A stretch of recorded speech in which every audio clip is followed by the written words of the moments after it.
When you were starting out as a writer, you were black, impoverished, homosexual. You must have said to yourself, gee, how disadvantaged can I get? Well, no, I thought I hit the jackpot. Oh, great. If it's so outrageous, you cannot go any further, you know. So you had to find a way to use it.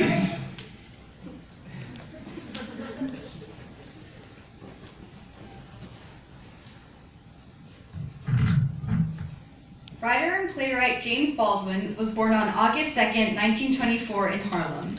As the grandson of a slave, oldest of 9 children, and born into poverty, Baldwin faced several obstacles. Baldwin had a passion for reading at an early age and showed his talent for writing during his school years. He attended DeWitt Clinton High School in the Bronx, where he worked on the school's magazine. In this magazine, he published poems, short stories, and plays which showcased his understanding for sophisticated literary techniques at such a young age. After graduating high school in 1942, Baldwin left to work for the New Jersey Railroad to support his family. He then moved to Greenwich Village, worked as a freelance writer, and landed a fellowship that would allow him to make a dramatic change in his life, and moved to Paris at age 24 in 1948. In Paris, Baldwin was able to examine American society from afar and his own racial and sexual identity within it. Quote, "Once I found myself on the other side of the ocean, I see where I came from very clearly. I am the grandson of a slave and I am a writer. I must deal with both, Baldwin once told the New York Times. In 1953, Baldwin published his first novel, Go Tell It on the Mountain. It was an autobiographical novel focused on the life of a young black boy growing up in Harlem, discovering himself while grappling with father issues, his religion, featuring a number of allusions to his developing homosexuality. His next novel, Giovanni's Room, was a fiction about a gay man in France. In 1954, when Baldwin's American publisher refused to release Giovanni's Room, fearing its gay subplots would drive away his main audience, so he had it published in England instead. For Baldwin, it was important to be completely honest in his writings, no matter what they might reveal about his personal identity. Giovanni's Room is one of Baldwin's only fictional works where he intentionally made all of the characters white. He said in interviews that he didn't feel he could tackle at one time the dual traumas of racism and hatred of gay people, but in fact, homosexuality is portrayed in racial terms repeatedly throughout Giovanni's Room. Go Tell It on the Mountain, Giovanni's Room, and all his other pieces embodied all that Baldwin stood for. Baldwin was open about his homosexuality and relationships with both men and women. James Baldwin was unapologetically black and unapologetically gay. Quote, "The sexual question comes after the question of color," Baldwin said in an interview. "Long before the question of sexuality comes into it, a black gay person is already menaced and marked because he's black." Baldwin was out and proud before that term became a popular cultural phrase. Oh my.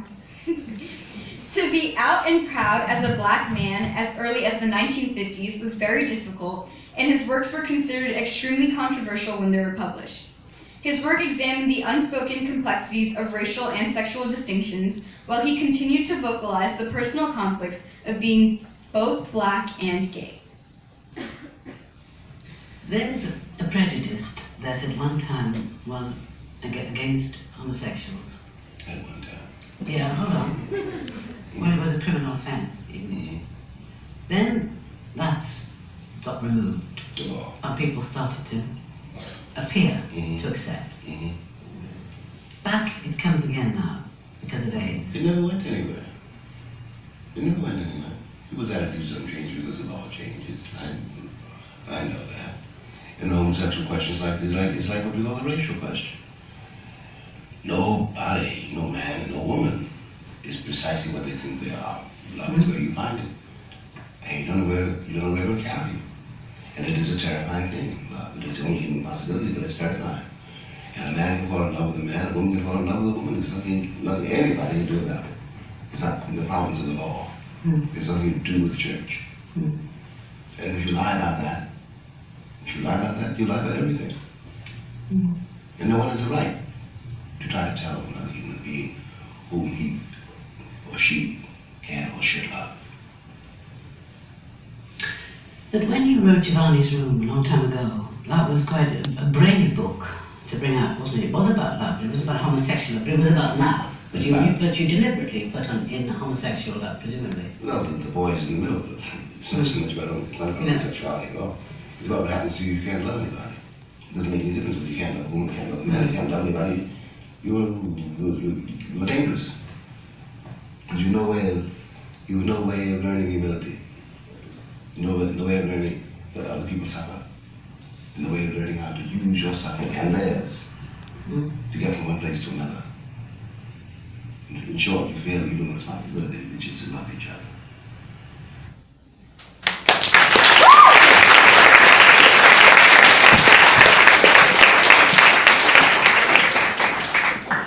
I'm back. Hi.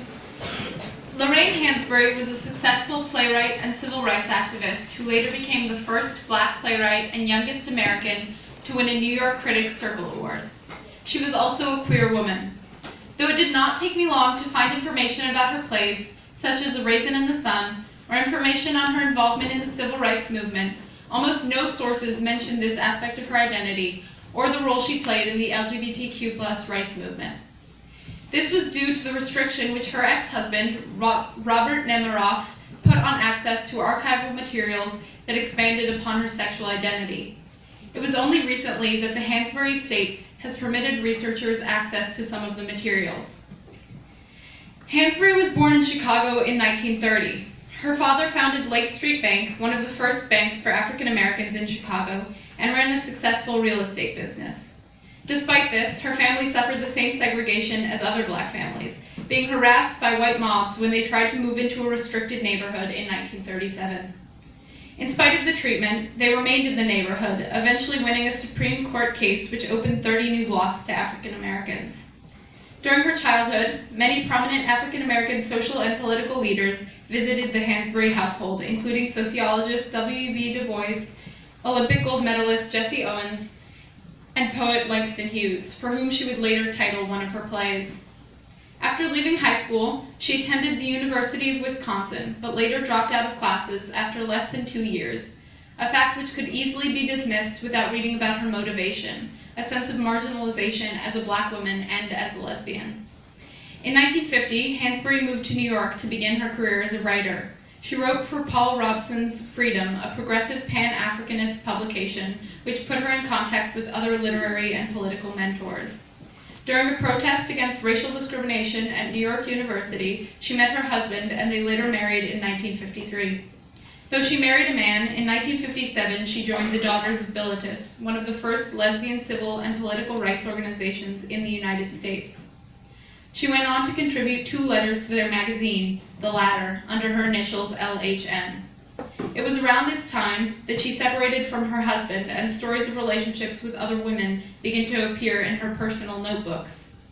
Though out and proud activists were an integral part of the gay rights movement, it is important to discuss the complex struggles which people like Lorraine Hansberry faced, and to remember that her quieter contributions were nonetheless meaningful or lasting.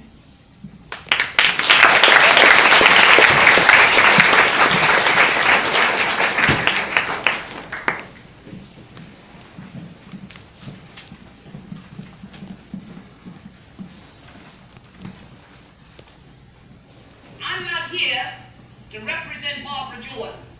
I'm here to represent you. And I'll represent you in the best way I can. And I'll do the best job I can. I never made any promises that I would bring about any tremendous reversals in the United States of America. But I promised you that you would have a clear, sound, effective, clarion voice on the floor of the United States House of Representatives if you elected me, and I guarantee you, you have that.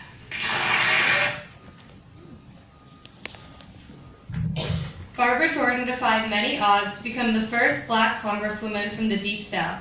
However, she chose not to talk about her sexuality during her life, since being a Black woman in politics in the 1960s and 1970s was already extremely difficult. She was born on February 21st, 1936, into a strict household with deep religious beliefs, as her father was a Baptist minister.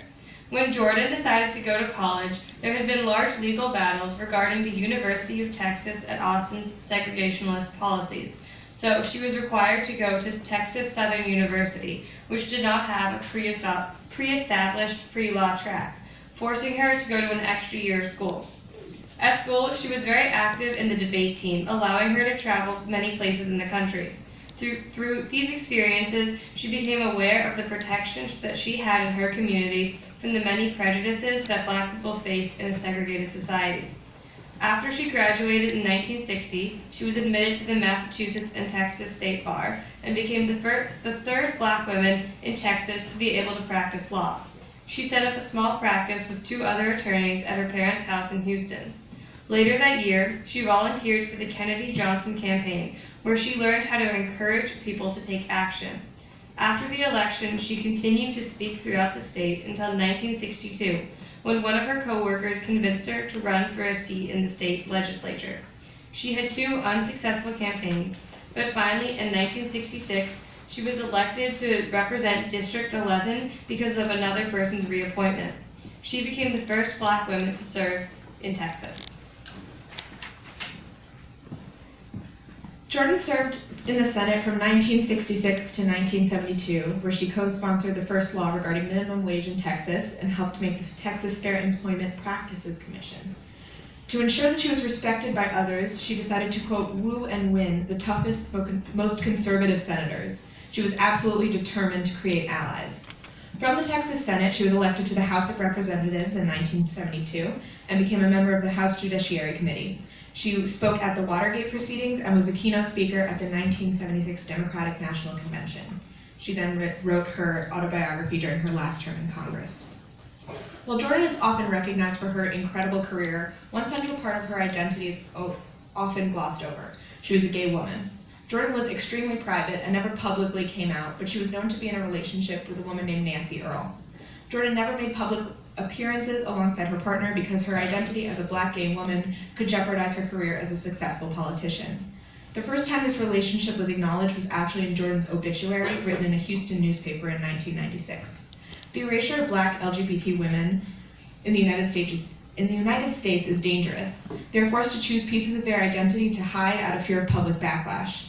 The constant erasure of Black queer women from history leads to further marginalization. Dr. Johnson recently told my history class that, quote, what you're taught and what you're not taught is just as important. And there's a reason that I was not taught about Jordan.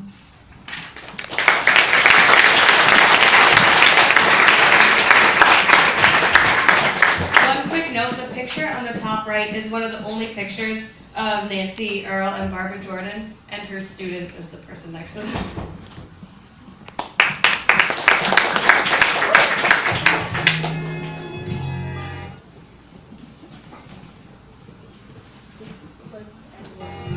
Just click with the cursor and on the blue. Which one is it? On the blue. There you go. Barbara Smith grew up in Cleveland surrounded by intellectual Black women role models, such as her librarian aunt who brought her lots of books and her own mother. These women determined her activist path. Barbara says of her childhood self, by the time I was 8, I noticed that things were not fair. Barbara Smith began her activism in high school, participating in marches and boycotts in the 1960s. Barbara Smith went on to graduate from graduate school to teach Black literature because she noticed that Black literature courses often focused on Black men and women's literature courses only focused on white women. Feeling the same lack of representation that she experienced as a child, Barbara Smith established Black literature and history studies with a focus on Black women at her University of Mount Holyoke. Her commitment to Black women writers did not stop at her alma mater. Barbara Smith went on to establish one of the first independent publishing companies for the work of Black women, called Kitchen Table Women of Color Press in 1980.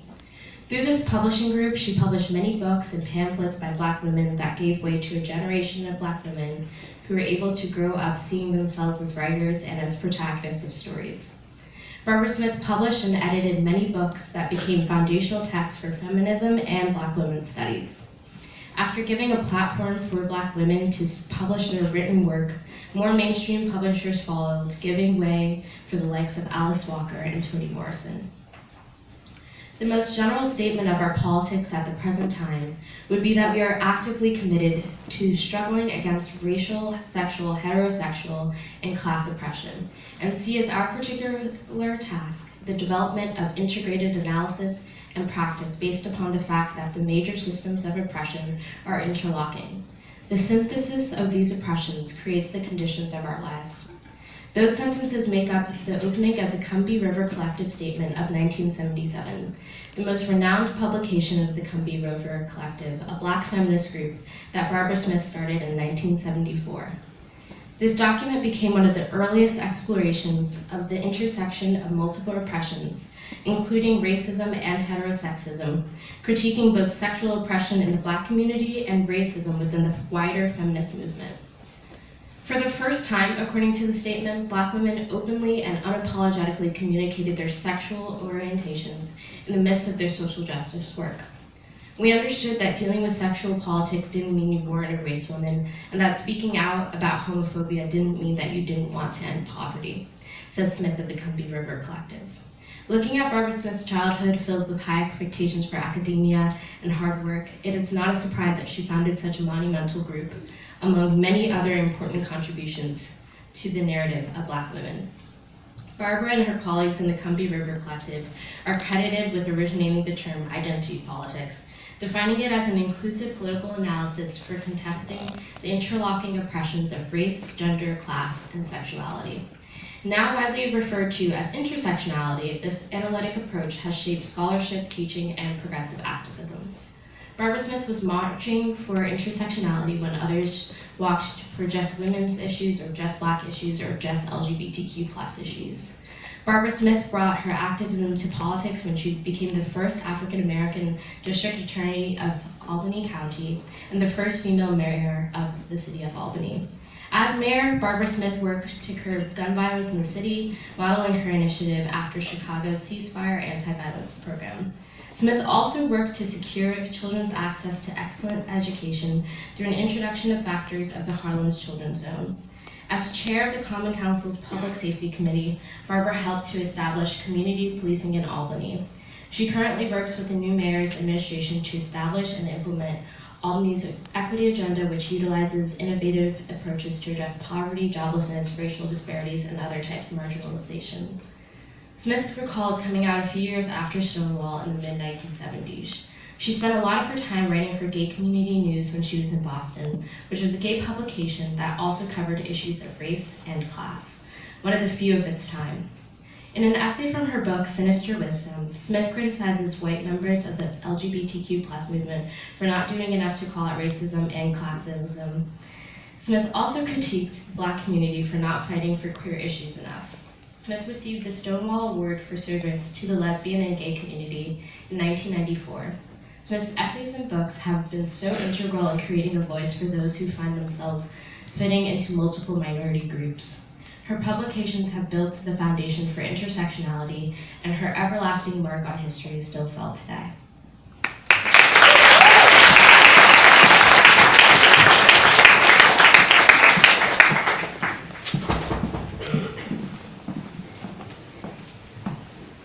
Marsha P. Johnson was one of the most influential members of the LGBTQ plus rights movement in New York City and around the world. She was a drag queen, a sex worker, and an activist for the rights of LGBTQ plus New Yorkers. Marsha was an icon around New York City. She was known as the mayor of Christopher Street, which was the epicenter of the gay community in the city. She's most famous for her role in the Stonewall riots that took place in the summer of 1969. Marsha and her friends were at the forefront of the riots.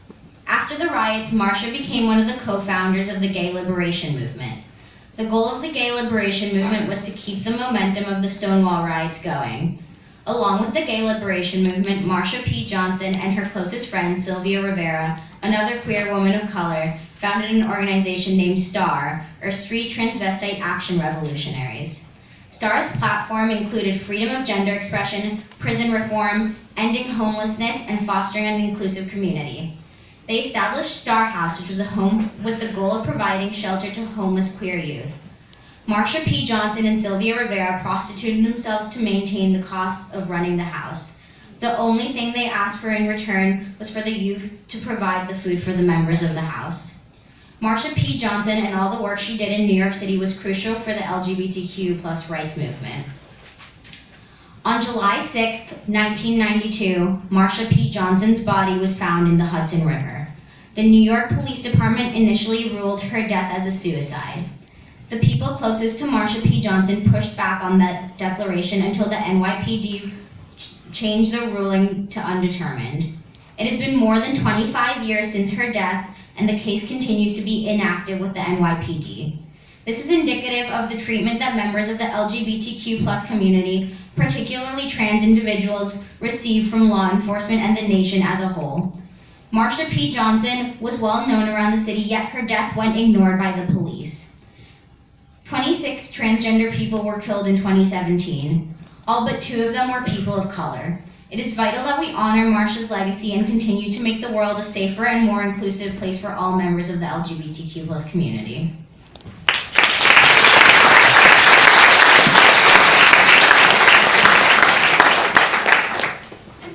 Audre Lorde was a Black woman, lesbian, feminist, socialist, and poet. In her essay, There is No Hierarchy of Oppression, she writes of how oppression comes in, quote, all shapes and sizes and colors and sexualities, but maintains that, quote, with the goal of liberation, there can be no hierarchies of oppression. She argues that we can only fight for liberation when all oppressed groups work towards a common goal without subjugating one another. Lorde was born in New York City and was raised by her Caribbean immigrant parents. In high school, she published her first poem in 17 magazine after her school's literary paper rejected it for its content. Throughout her life, Lorde's poetry, essays, and speeches dealt with the anger at civil and social injustices she experienced, especially those relating to civil rights and feminism. She was part of the Associate Network of the Women's Institute for Freedom of the Press, taught at multiple colleges, helped found the Women's Coalition of St. Croix, which assisted sexual assault survivors, and worked with the Sisterhood in support of sisters in South Africa for women affected by apartheid. She also worked in West Berlin and was one of the first scholars to use the term Afro-German, demonstrating her influence on others to see language as a form of resistance. She was also vocal about issues relating to intersectionality.